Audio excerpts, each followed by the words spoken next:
ಹಾಸನ್ನಲ್ಲಿ ಕಾರ್ಯಕ್ರಮ ಇದೆ ತಿಂಗಳು. ಹಾಸನ್ನಲ್ಲಿ ಕಾರ್ಯಕ್ರಮ ಮಾಡಿ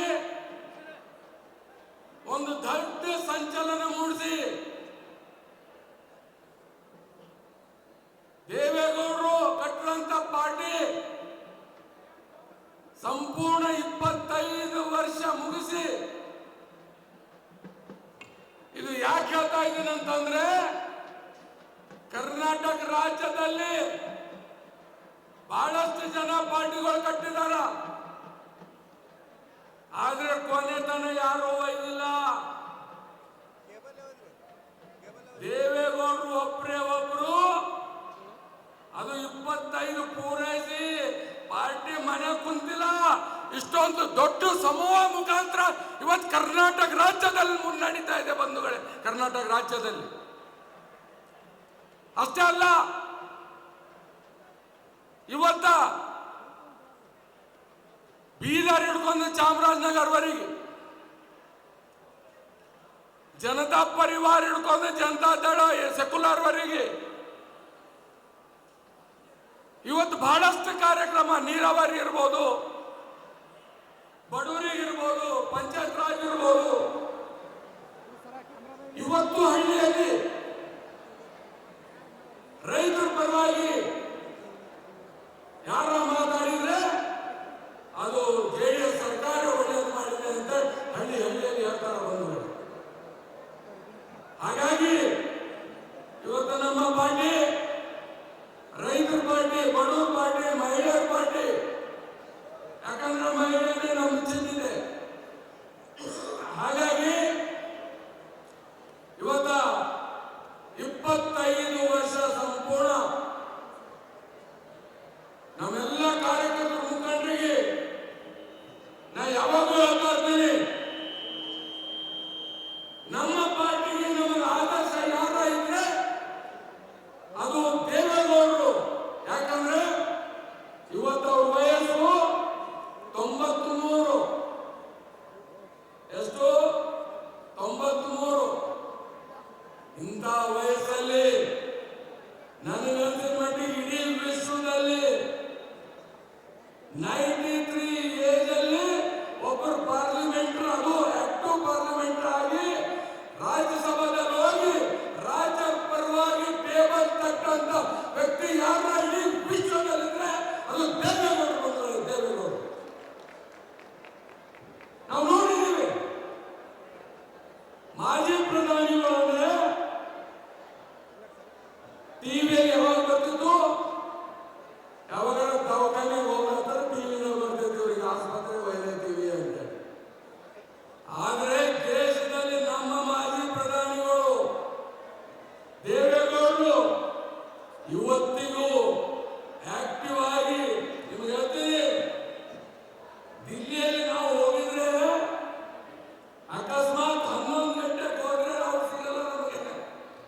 ಯಾಕಂದ್ರೆ 10ವರೆಗೆ ಅವರು ಪಾರ್ಲಿಮೆಂಟ್ಗೆ ಹೋಗ್ತಾರೆ, ಅಷ್ಟು ಪ್ರಾಂಪ್ಟ್.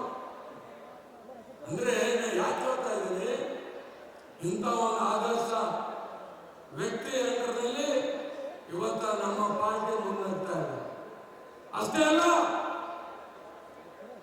ಇವತ್ತ ಕೇಂದ್ರ ಸಚಿವರು ಸನ್ಮಾನ್ಯ ಎಚ್ ಡಿ ಕುಮಾರಸ್ವಾಮಿ ಅವರು ರಾಜ್ಯದಲ್ಲಿ 2 ಬಾರಿ ಮುಖ್ಯಮಂತ್ರಿ. 2006ರಲ್ಲಿ ಅವ್ರು ಮುಖ್ಯಮಂತ್ರಿ ಆಗ ಯಾವ ರೈತರು ಬಂದು ನಮ್ಮ ಸಾಲ ಮನ್ನಾ ಮಾಡಿ ಅಂತ ಕೇಳಿಲ್ಲ. ಅವತ್ತೇ ನಾನು ಅವ್ರ ಜೊತೆ ಕೃಷಿ ಸಚಿವರಾಗಿ ಕೆಲಸ ಮಾಡಿದ್ದೀನಿ ಕೆಲವರೇ. ಆದ್ರೆ ರೈತರ ಸಂಕಷ್ಟಗಳು ಅರ್ಥ ಮಾಡ್ಕೊಂಡು ಅವತ್ತಿನ ಬಜೆಟ್ ಬರೀ 36,000 ಕೋಟಿ ಇತ್ತು ಕರ್ನಾಟಕ ರಾಜ್ಯದ್ದು. 25,000 ಪರ್ ಹೆಕ್ಟು ಅವತ್ತು 2006ರಲ್ಲಿ ಮನ್ನಾ ಮಾಡಿದ್ರು.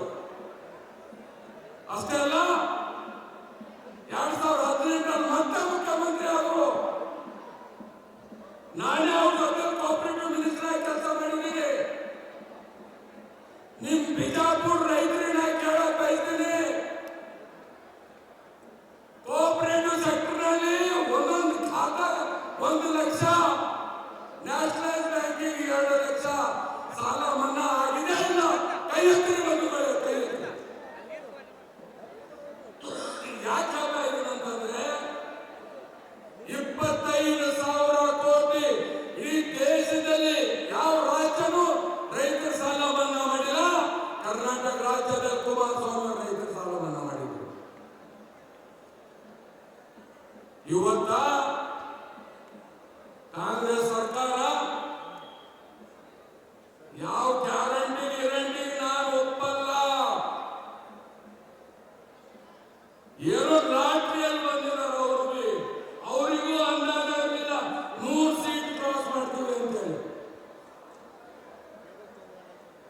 ನಮ್ಮ ಮಾಧ್ಯಮ ಸ್ನೇಹಿತರಿದಾರ, ಬರ್ಕೊಳ್ಳಿ. ಇವತ್ತ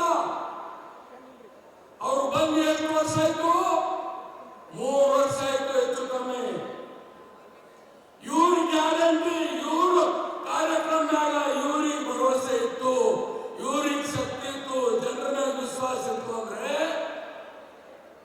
ತಾಲೂಕಾ ಪಂಚಾಯತ್ ಜಿಲ್ಲಾ ಪಂಚಾಯತ್ 3 ವರ್ಷದಿಂದ ಯಾಕೆ ಚುನಾವಣೆ ಮಾಡಿಲ್ಲ ಸ್ವಾಮಿ? ಇದಕ್ಕೆ ಉತ್ತರ ಕೊಡಿ ಕಾಂಗ್ರೆಸ್ ನಾಯಕರು, ಇದಕ್ಕೆ ಉತ್ತರ ಕೊಡಿ. ನಿಮ್ಮ ಗ್ಯಾರಂಟಿ ಮೇಲೆ ಏನ್ ಗ್ಯಾರಂಟಿ?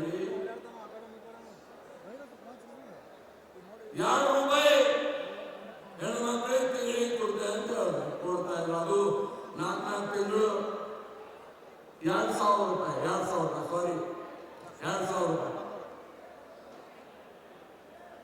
5 ವರ್ಷಕ್ಕೆ ಎಷ್ಟಾಗ್ತದ ಶರಣು? 2,000 ರೂಪಾಯಿ 5 ವರ್ಷ, 1,20,000. 5 ವರ್ಷ 60 ತಿಂಗಳು. ನಾವು ನಿಮ್ಮ ಮನೆಗೆ ಒಂದೊಂದು ಖಾತಾಗ 1,1 ಲಕ್ಷ ರೂಪಾಯಿ ಮನ್ನಾ ಮಾಡಿದ್ದೀವಿ. ಒಂದೊಂದು ಖಾತಾಗ 2 ಲಕ್ಷ ರೂಪಾಯಿ ಮನ್ನಾ ಮಾಡಿದ್ದೀವಿ. ಇವ್ರಿಗಿಂತ ಹೆಚ್ಚು ಕೊಟ್ಟಿದ್ದೇವ ಕೊಟ್ಟಿಲ್ಲ?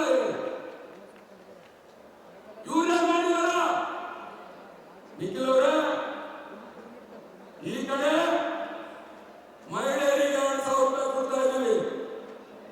ಈ ಕಡೆ ಪಾಪ ಅವರೆಲ್ಲ ಯಜಮಾನರವರೆಲ್ಲ ಸಾಯಂಕಾಲ ಹೋಗ್ಬೇಕಲ್ಲ ಅಂಗಡಿಗೆ. ಯಾವ ಅಂಗಡಿ? ಬಾಟಲ್ ಸಿಗ್ತಾವಲ್ಲ, ಅದು ಏನ್ ಟೆನ್ಷನ್ ಮಾಡ್ಯಾರ ಹೇಳ್ರಿ? ಏನ್ ಕೃಷ್ಣ ಅಲ್ಲಿ ಹೆಚ್ಚಿನ ಮಾಡೋದು, ಇಲ್ಲಿ ಇವ್ರಿಗೆ ಕೈಗಾಕ ಕೊಡೋದು. ವಿದ್ಯುತ್ 200 ಯೂನಿಟ್ ಫ್ರೀ. ಯಾವ ಫ್ರೀ ರೀ? ಒಂದು ಅಂಗಡಿ ಇಟ್ಕೊಂಡು ಫ್ಯಾಕ್ಟ್ರಿ ತರ ರೇಸ್ ಮಾಡಿ ಇಲ್ಲಿ 200 ಯೂನಿಟ್ ಫ್ರೀ ಕೊಡ್ತೀರಾ ನೀವು? ಇದು ನಿಮ್ಮ ಸ್ಕೀಮ ಹೇಳಿ. 10 ಕೆಜಿ ಅನ್ನಭಾಗ್ಯ. ಯಾವ 10 ಕೆಜಿ?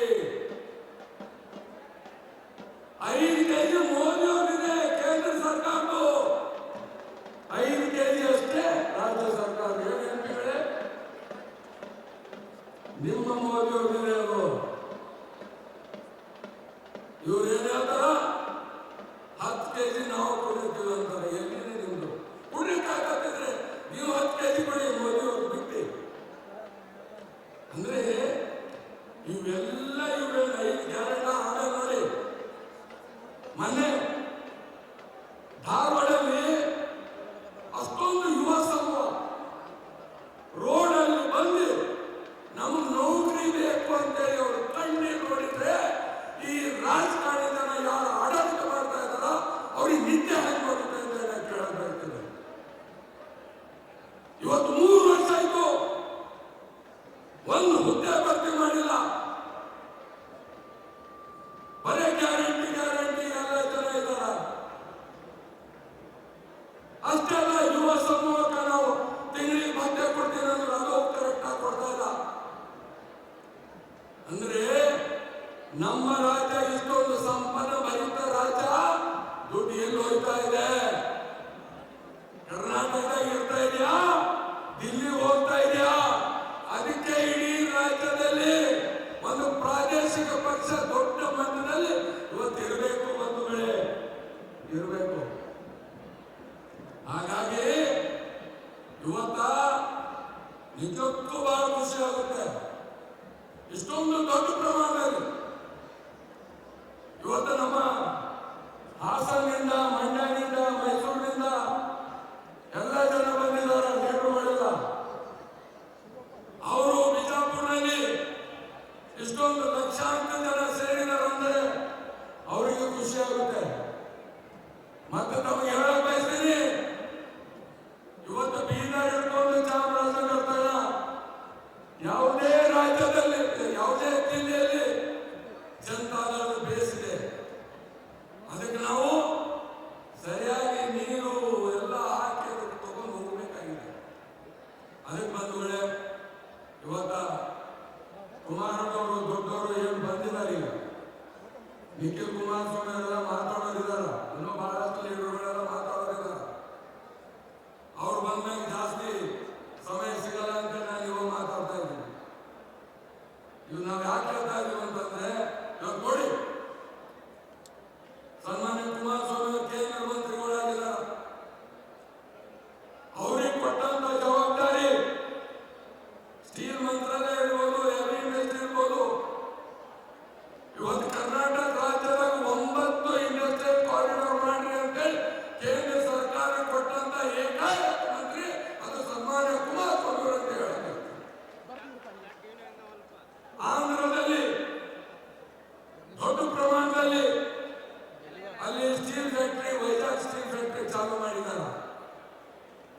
ಮುಂದಿನ ದಿನಗಳಲ್ಲಿ ಭದ್ರಾವತಿ ಫ್ಯಾಕ್ಟರಿಗಳು ಚಾಲು ಮಾಡ್ತಿದೆ ಅಂತ ಹೇಳಿದಾರೆ.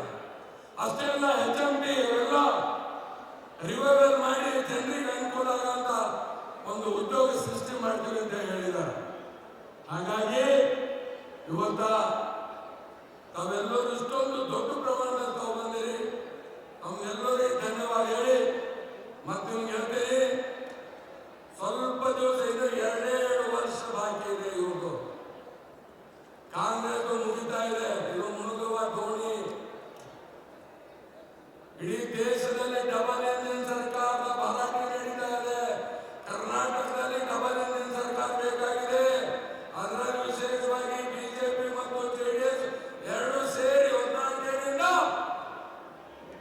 ಯಾವುದೇ ಒಂದು ಬರಲಿ, ಅದಕ್ಕೆ ದೊಡ್ಡ ಪ್ರಮಾಣದಲ್ಲಿ ಇವತ್ತೇನು ಕಾಂಗ್ರೆಸ್ ಸರ್ಕಾರದಿಂದ ಬೇಸತ್ತೋಗಿದೆ ಜನ.